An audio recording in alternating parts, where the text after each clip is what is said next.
Se os anos 90 foram a década das animações estranhas, a MTV era a casa para boa parte delas. Tinha Aeon Flux, Downtown, Undergrads, se bem que essa última é de 2001, mas ainda conta, vai. E uma das minhas favoritas foi The Maxx, um desenho animado com base nos quadrinhos de mesmo nome que realmente transpunha na tela a sensação de ler uma HQ extremamente insana, não só no traço e design, mas também na proposta. Porque The Maxx é uma série bem interpretativa, para não falar completamente surtada. Antes que eu me esqueça, esse vídeo aqui é um teste. Se vocês acharem bacana esse assunto de animações antigas, especialmente essas da MTV, essas mais sumidas, perdidas e desconhecidas, já deixa um like, comenta aqui embaixo para eu saber que esse assunto é interessante para vocês e, claro, já se inscreve para não perder os próximos vídeos tratando desses assuntos sobre filmes e também sobre HQs toda semana. The Maxx começou nas HQs em 1993 e teve 35 edições lançadas pela Image Comics até o final de 1998. E na metade desse período, a MTV produziu uma série animada com 13 episódios transmitidos de abril a junho de 1995. Já pegou o problema aqui, né? Infelizmente, a animação não adaptou o arco completo da HQ e se encerra com o final do volume 11 do gibi, mesmo aproveitando alguns detalhes de edições posteriores, terminando a série com um final aberto e deixando várias perguntas importantes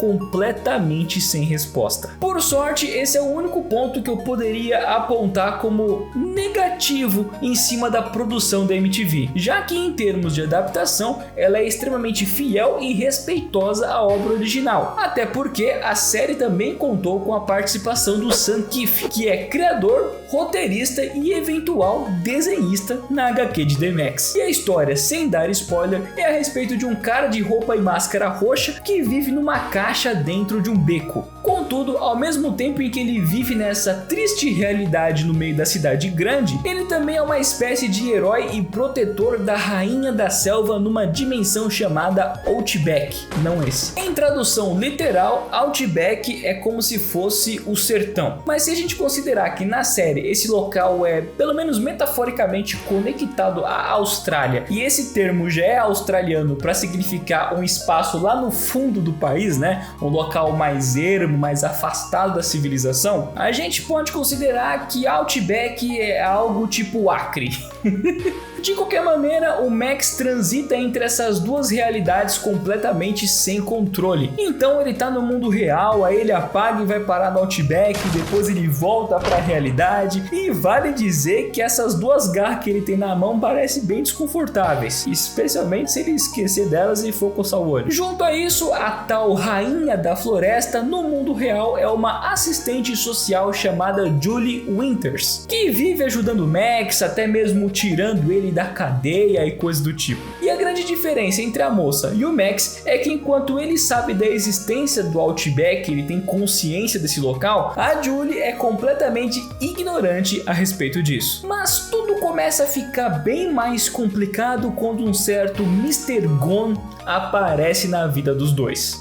Então eu já sei, é a partir daí que eles começam a viver diversas aventuras com uma dupla de super-heróis lutando contra esse vilão? Não. E é nesse ponto que eu também tenho que fazer aquele clássico aviso sobre conteúdo sensível, porque The Maxx lida com alguns temas tipo abuso, aquele que começa com S, e também outra palavra que começa com S e que o YouTube adora de paixão, sem contar os outros temas como depressão, violência, trauma. Então realmente é uma animação adulta e mesmo para alguns adultos pode ser um tema um tanto pesado. E eu não vou ficar martelando essas teclas, até porque o foco aqui do canal é criar um conteúdo mais descontraído, mais voltado pro humor e tal, então pode ficar tranquilo que eu não vou ficar pesando no assunto, né? Mas fica aí já o seu aviso de conteúdo caso você tenha interesse em procurar a série para assistir depois. E também o aviso de spoiler, porque a gente vai entrar em maiores detalhes a partir de agora. E por falar em detalhes, vale ressaltar que eu vou falar da série animada e vou citar os detalhes da HQ só onde for necessário. E aí, quem sabe, uma próxima oportunidade a gente faz um vídeo só sobre o gibi, beleza?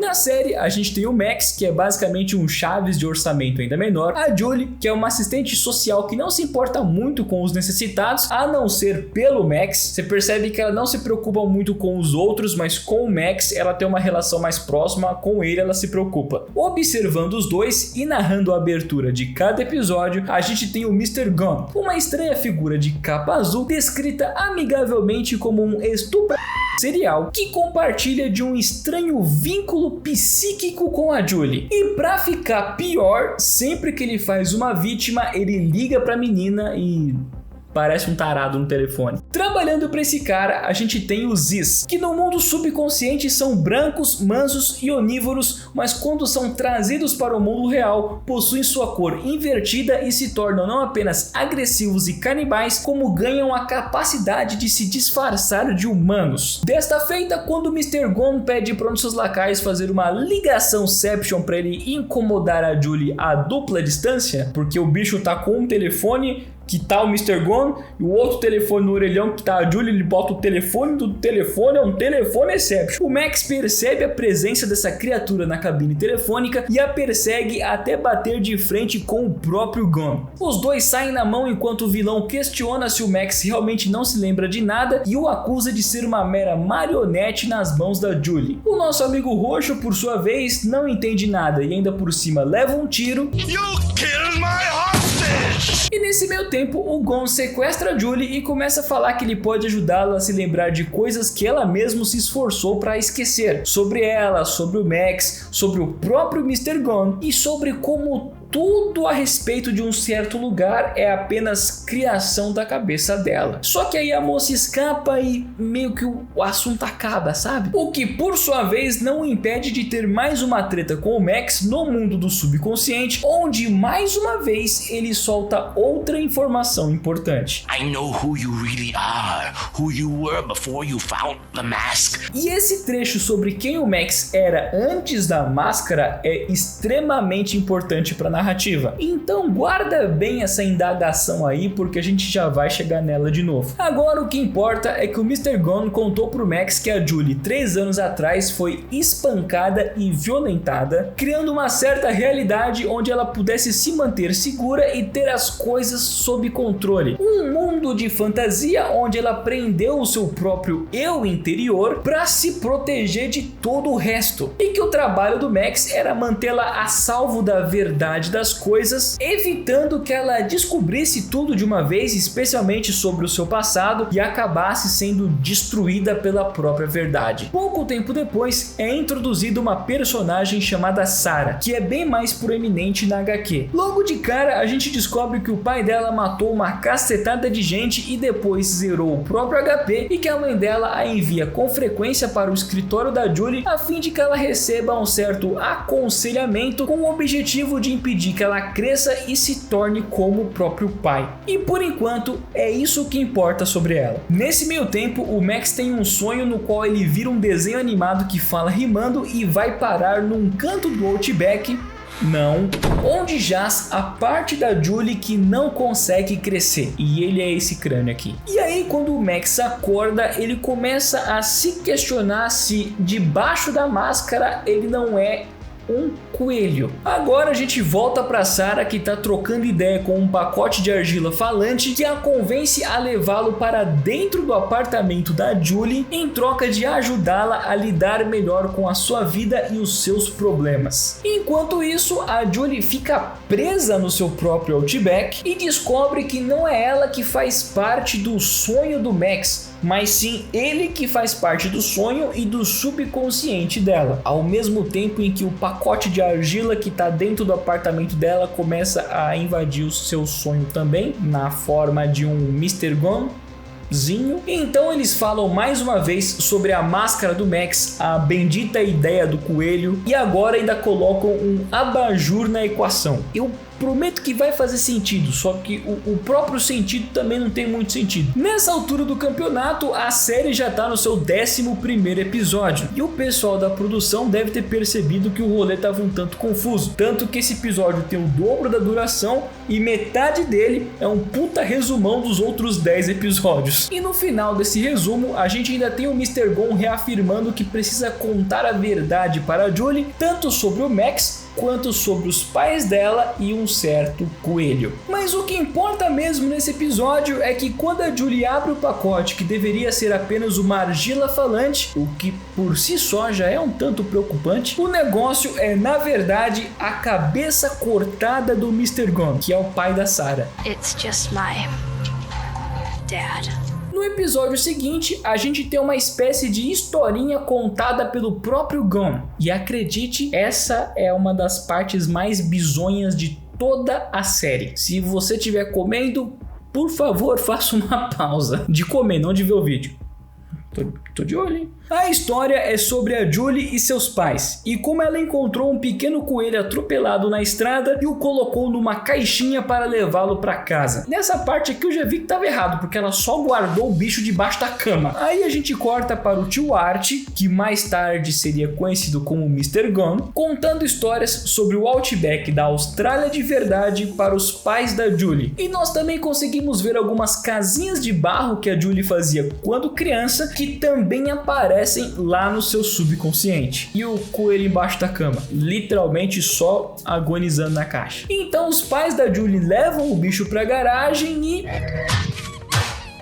na frente da criança. Eita. Durante esse mesmo episódio, a gente tem algumas cenas que indicam que a Julie tá se desapegando do seu passado, se livrando de coisas de antigamente e tudo mais, em paralelo com as cenas do trauma. Como se, enquanto essa história horrível é narrada, do outro lado ela também tá criando forças para superar essa situação. E com isso, no episódio seguinte, que também é o último da série, a gente vê a Julie tomando a decisão de largar tudo para trás e deixar a cidade e o Max. Enquanto ele, sem a máscara e a roupa de Max, vira apenas o Dave, livre das ilusões da Julie e de posse do seu próprio e pacífico Outback, seguindo em frente e cuidando do seu jardim pela primeira vez. E esse é o final aberto da série, o que significa que você deve estar se perguntando como que ele fazia parte do subconsciente da Julie como o Max.